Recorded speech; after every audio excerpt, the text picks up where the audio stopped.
সকলকে জানাই শুভ দীপাবলির প্রীতি ও শুভেচ্ছা ও অনেক অনেক ভালোবাসা। আমার তরফ থেকে তোমাদের জন্য নাড়ু, আর তোমাদের তরফ থেকে আমার জন্য মিষ্টি, সেই হিসাবে আমি খাচ্ছি। আর যারা যারা খেতে চাও অবশ্যই আমার বাড়িতে চলে এসো।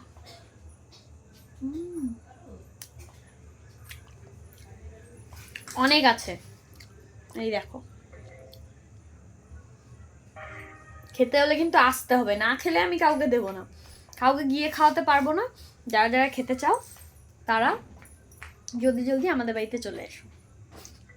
টাটা সবাইকে, সকলের দীপাবলি খুব ভালো কাটুক। আর গাড়ি সাবধানে চালাও, বাজি সাবধানে ফাটাও, কারেন্টের তার সব কিছু দেখে।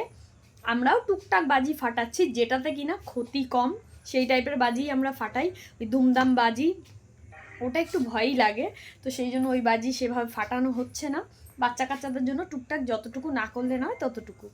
তো সকলে ভালো থেকো, সাবধানে চলাফেরা করো। আর সকলকে আরেকবার মায়ের আগমন উপলক্ষে অনেক অনেক দীপাবলির শুভেচ্ছা।